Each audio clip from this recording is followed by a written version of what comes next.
What's going on, everybody? It's Dr. Chris Featherstone here for another relationship coaching episode here. So I was asked in a Q&A, I posed this question actually weeks ago, but I'm just getting to it. We're talking about breakups, all right? So there was a question posed, shout out to Rox B, and the question says this: what are the noticeable red flags that should prompt you to end communication or dating someone? There was a long list of questions that I actually want to tackle all of them eventually, but today we're going to talk about this particular question related to breakups.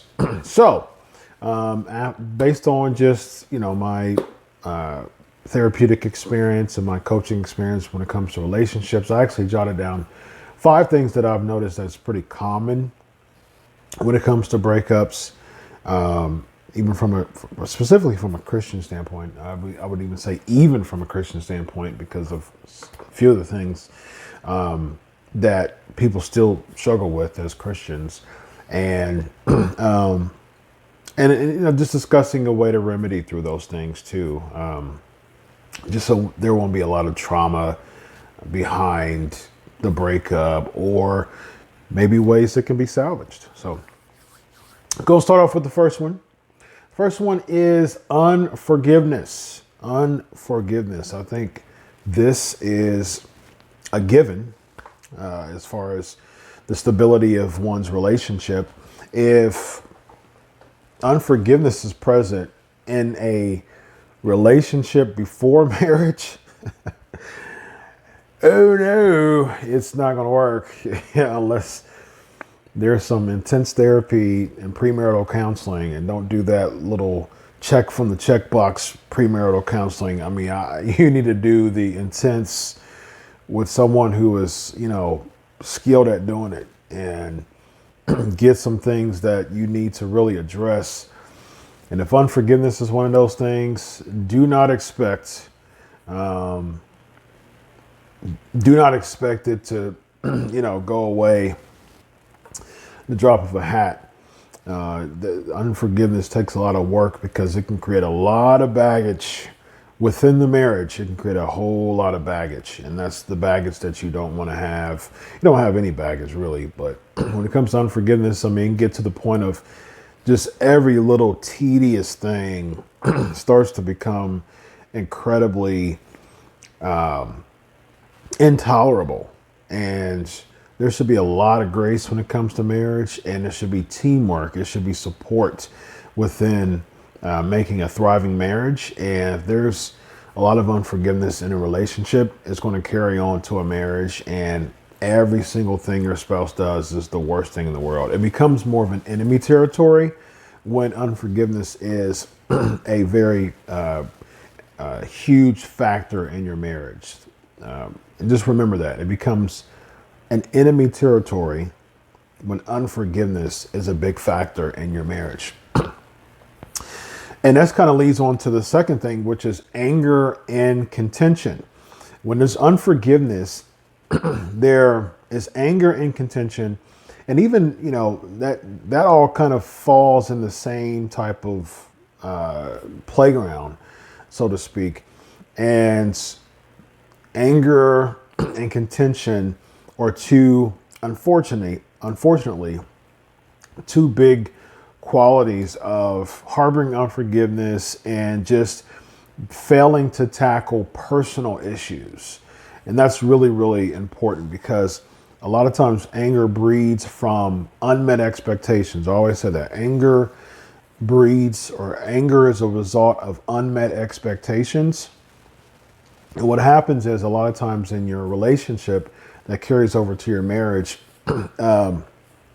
there is a list of expectations that you set for your mate and your potential spouse, and even your spouse. And they never knew these expectations. So you just get mad at them for not meeting the expectations that you set in your mind that you never discussed to them. You never discuss these expectations with them. I do couples therapy, and it's kind of like an aha moment. It's kind of like an epiphany for a lot of the couples, for most of the couples I talk to. It actually helps them quite a bit. And even in my personal marriage, we had this conversation some years ago, and like, let's just set expectations, because typically what happens is you get into a mindset of, well, they should know to do this, or I'm expecting them to do this and they're not meeting it, but they should know that I'm expecting them to do it. And that's really dangerous within a relationship. You shouldn't be doing that. You shouldn't create some random ghostly expectations and then say, you know what, I'm going to keep you accountable for expectations that we never discuss. And I'm going to keep you accountable for the consequences that comes with the expectations that you didn't know that you're supposed to have in this relationship. And a lot of anger and bitterness and contention comes from that because they're unmet. And like I said, within a relationship before marriage, because we're talking about breakups here, within a relationship, if you've noticed that there's a bunch of expectations and if the person's just contentious, if nothing you can do is sufficient, if you're a hardworking person and they can tell that you're providing for yourself and for, even if you have any children, if you're dating someone with children, if you're providing for yourself and your children, and you're really sitting here working hard and doing the best you can, really strong and solid spiritually as a Christian. And if that's still not good enough, if they're still focused so much on what they expect you to do, that means that they're carving out their spouse. And that if you don't fit what's being carved out, the level of grace, the level of tolerance, and then just the overall investment in you is going to fade. It's going to dwindle. And you don't want to be someone. You don't want to be with someone like that. You don't want to be with someone who just looks at you as a project. And then they show their anger and their contention because you're not feeling or you're not fulfilling this project that they have. I want my husband to be like this. I want my wife to be this, blah, blah, blah, blah, blah. And then that's more of an infatuation than love anyways. You're hooked on a feeling. You're not investing in that person and you're not willing necessarily to help with the growth of that person and the maturity of that person and just charitably challenging that person, but most importantly, challenging yourself and realizing that I genuinely love this person. I want to see this person win. So many relationships that I've seen, even marriages that's been going on for 5, 10, 12 years, 15 years, they're still hooked on the infatuation. They're still hooked on the project more than the person. If you see, and a lot of times that starts from dating.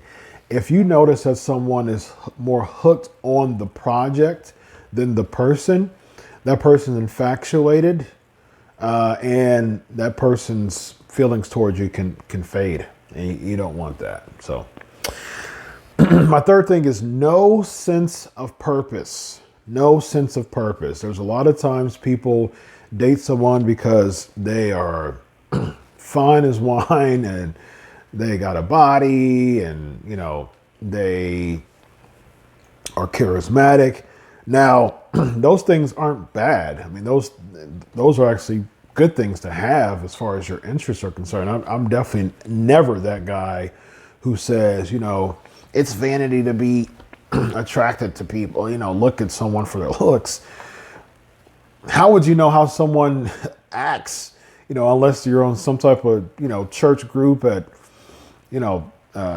the closest TJs or something like that, and you're in a circle and you know someone and you find out their intellect.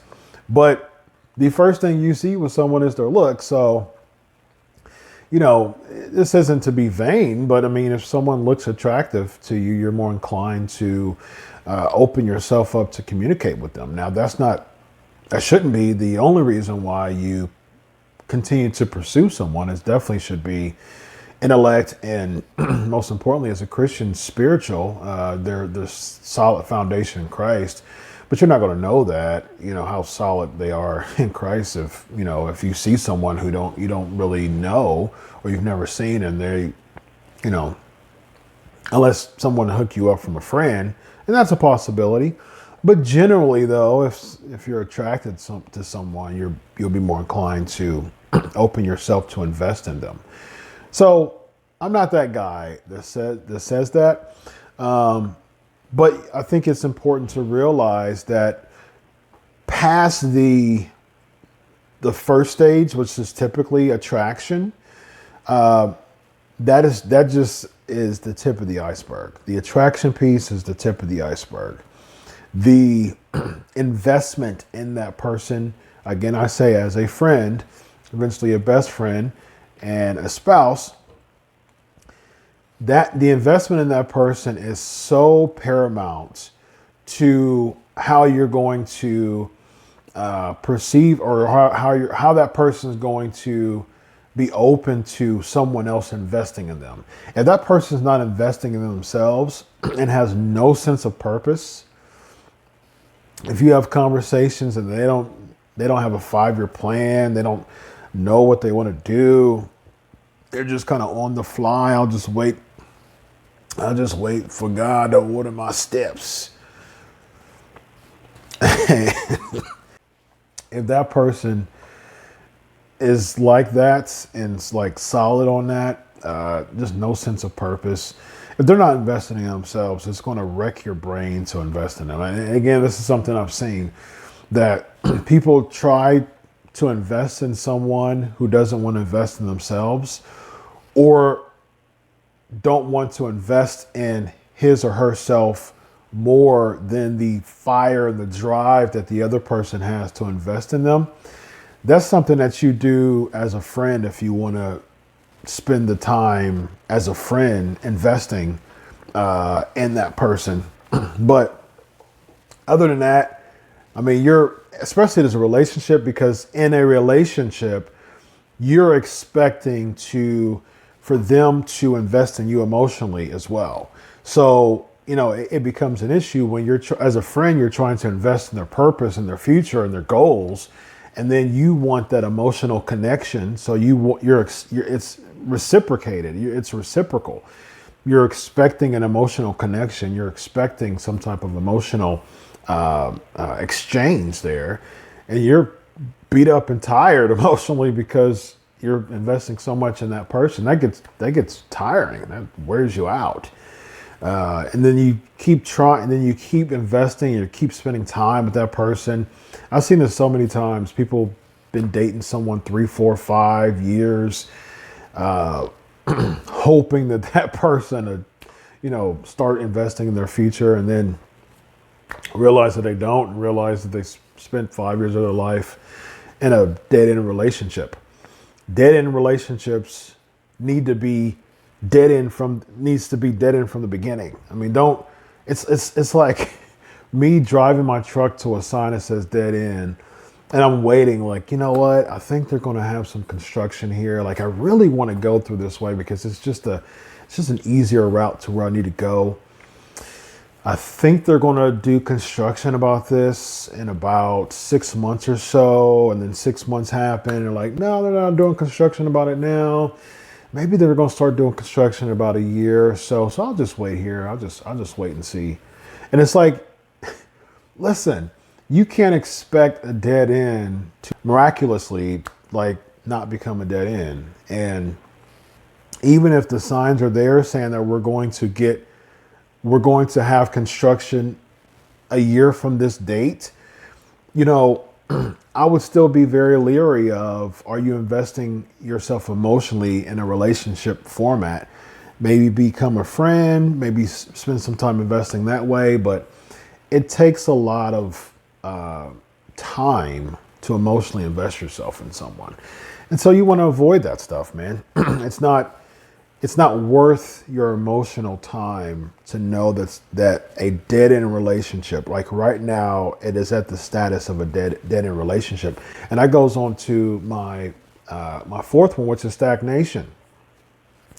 That usually happens within dead end relationships. Like, there's no purpose. So you know that person has no sense of purpose, no drive, but you want to go beyond the friend zone and invest your time emotionally and intimately with that person. You're setting yourself for failure, because if that person has no sense of purpose and direction, your relationship's going to be stagnant.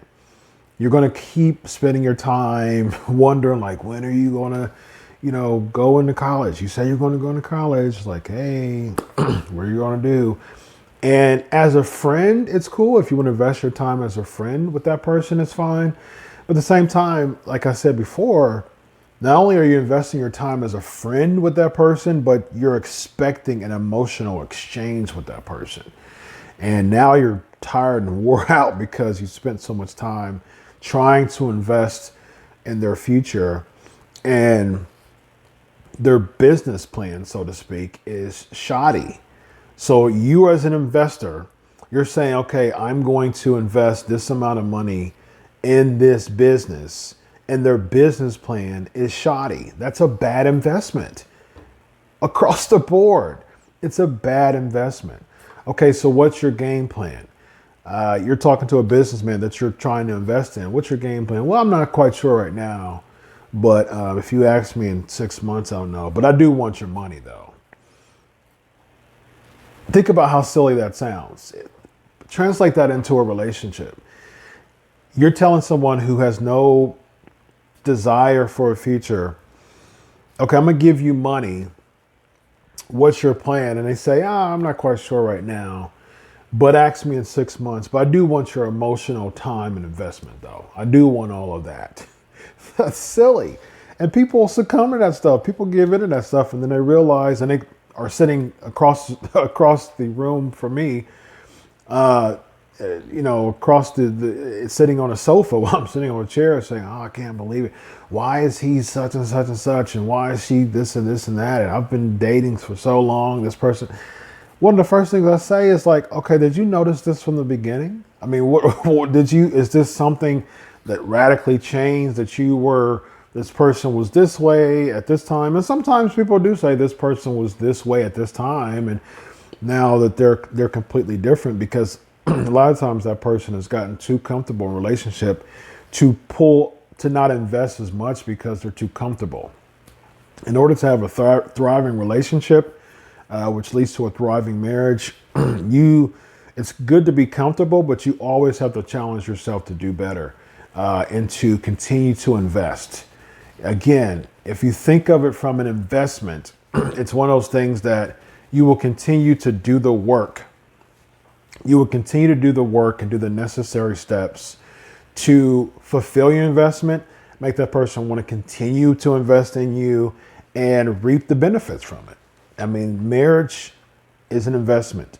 Relationships are an investment. Choose in the dating stage before you get to marriage, because you can't just hop out of a marriage. It takes work, and you got to build up. If you have bad communication with someone in a marriage, you shouldn't, as a Christian, just hop out of it. But I mean, within a relationship, you can notice those things. You can notice those red flags early, to say, like, look, I can't just hop out of this in a marriage, but we're not married. We don't have a commitment to each other, and I probably need to need to chuck up them deuces and say, this ain't going to work, at least from a relationship standpoint. And my fifth thing is, of course, infidelity. If that person isn't faithful to you during a relationship, I mean, come on now. Why are you investing your time in that person and they're unfaithful to you? And I've dealt with clients who've been unfaithful in a marriage, and I typically ask them, there's situations that happen many different situations that happen within infidelity. None of it's good. None of it's good. None of it should happen. You shouldn't be unfaithful to your marriage. But I've seen so many things as far as that person's not fulfilling my emotional needs. They're just kind of shutting down sexually. They're just not given to me, despite plenty of times. And this is within a marriage. Despite plenty of times of me urgently expressing it, that person is just rude or obnoxious, and this person, I succumb to someone fulfilling my needs at work as far as emotionally, and there's many different scenarios that I've dealt with therapeutically, and those situations. When I listen to them, I'm like, okay, I can understand that. It still doesn't make it right. I can understand it. But when it comes to a relationship, though, within the marriage vein, there's work. There's even in relationships prior to marriage. But when it comes to marriage, there's work. You can't just be, like I said before. You can't just stop investing. More sin it opens up more gates for the person to sin and disobey God through infidelity. If the work is just being, you just stop, or it's being reduced, you just lose interest. I've seen that so many times, that the investment in the drive and the passion of people reduces when they're married. They're more interested and excited about the pursuit when they're dating, and then when they get married, it reduces. That's backwards. It should intensify when you're married to have a thriving marriage.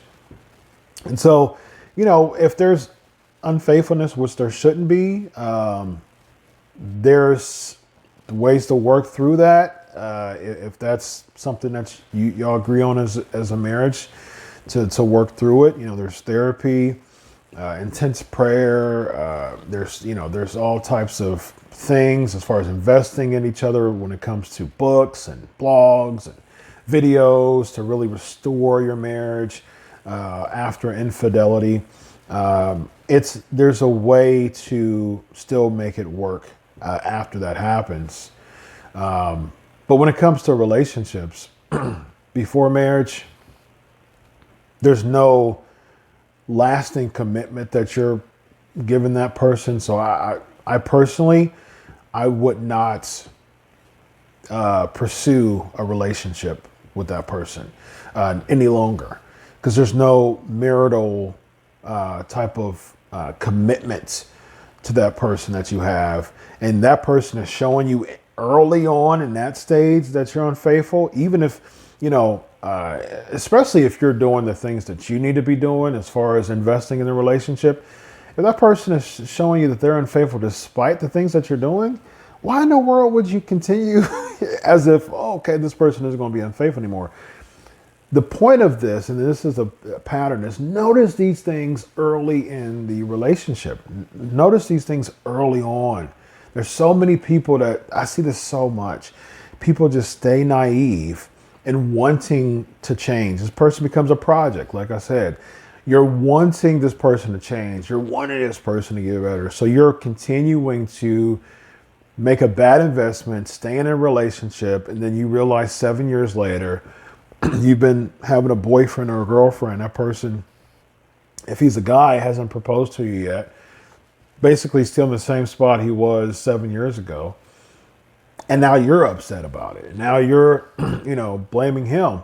He's blameworthy of it, but you should blame yourself now because you spent so much time investing in something that you knew was a dead end from the beginning. That's the biggest. You knew this person was a dead end from the beginning. And so you're investing in a dead end person. And now you're upset. Duh, you're going to get upset because he was a dead end from the beginning. She was a dead end from the beginning. So these are things that we should notice from the very beginning. That person is unfaithful. Have these conversations with this person before you even delve into a relationship. Hey, have there been times where you've been unfaithful to, another relationship, especially if that person's been married before? Have you been unfaithful? How many times have you been unfaithful? These are some vetting process things that you should know before you decide to make the investment. Just again, just like an investor, they're going to ask a barrage of questions to see, okay, is this person worth investing my money in a relationship, my time, my emotions, my effort, my desire to marry you? Is this person worth investing my time in? And ask them questions, get to know them better. A lot of times we use that kind of frontline wall of attraction. I'm attracted to them, and we use that and we create that as a basis of our relationship. That's dangerous because you're so attracted and enamored with that person that you gloss over the fact that they've been unfaithful to 3 women, they've been married twice, and both of them are still contentious. They don't take care of their kids. You gloss over all that because the person smells good and is fine. Like, it happens so much. That should be just the entry level to a relationship. So when it comes to infidelity, across the board, it's wrong. It shouldn't happen ever. Within a marriage, there's some intense prayer and fasting even as far as if you two want to make that work. But when it comes to a relationship, it's a no-go. And again, vet those things. Really spend time asking questions about those things to find out if you're worth investing, if you're worth making an investment. It is an investment. Think about that. It is an investment. And like I said before, when I talk to people who've been unfaithful, I always ask. I say, especially in a marriage that is active and, seeking to get better, and this person is coming to me for therapy because of being unfaithful. I ask that person, listen, explain the marriage dynamic to me. I want to get an understanding. This is why I was unfaithful, because X, Y, and Z. Okay, I hear you. I can understand why you would have more of an inclination to step outside the marriage, although it's not ever okay, especially from a Christian standpoint. It's not ever okay. And I say, listen, especially in a marriage that is active, they spend time together, and you do that. I'm like, okay, what is it about your spouse that is insufficient to you for you to step outside of marriage? And, they're like, oh, that's a good question. There's so many people, most of the people say, really nothing. I mean, there's other people who say, yeah, our sex life sucks, and, she's rude or he's rude and obnoxious to me, dresses me down all the time, and I emotionally stepped outside because a coworker always gave me encouragement and so forth. Those are common factors when it comes to infidelity. But for those, in the scenarios of marriages that, are active and, striving to get better, and you step outside the marriage, why? Why are you doing this? Why don't you make an investment in your marriage? And it goes back to that investment. Okay, well, the numbers that I gave you for last year, there's some things that happen that's caused the numbers to go down, but I'm telling you, this is what I'm doing to make the numbers go up for this, for this year. You don't have to step outside the marriage to get a format of how to make things better. Again, with the investment, show the person that you're making positive strides to get better. Okay, well, you know what? I think you're right. Our sex life is not really good at all. I'm going to take heed instead of being so defensive. I know that your sex drive is high, and I'm going to take heed to that. And I'm going to fulfill your needs as a spouse sexually. Those are ways, when it comes to infidelity. But again, those aren't conversations that you're going to have dating. You're not going to say, okay, let's work on having sex more. And again, I'm talking from a Christian dynamic, because you shouldn't be having sex before you're married anyways. So we're not going to have a conversation of, yeah, okay, well, let's discuss, ways that we're going to be more intimate in the bed together. So take that off the table. And if the person is being unfaithful with someone, and I would even say even emotionally, if that person's flirting around and things like that and causing themselves to go deeper in someone emotionally, those are red flags too. So those are things you should also notice. Unforgiveness, one, not in particular order, but unforgiveness, anger and contention, no sense of purpose, stagnation, infidelity. Those are 5 things where you understand those are red flags when it comes to the status of relationship, and you should head on away from it and prepare to break up with that person. So hope that helped. I'm Dr. Chris Featherstone. Like, share, subscribe, leave a comment on the comment section. God bless you all. Peace.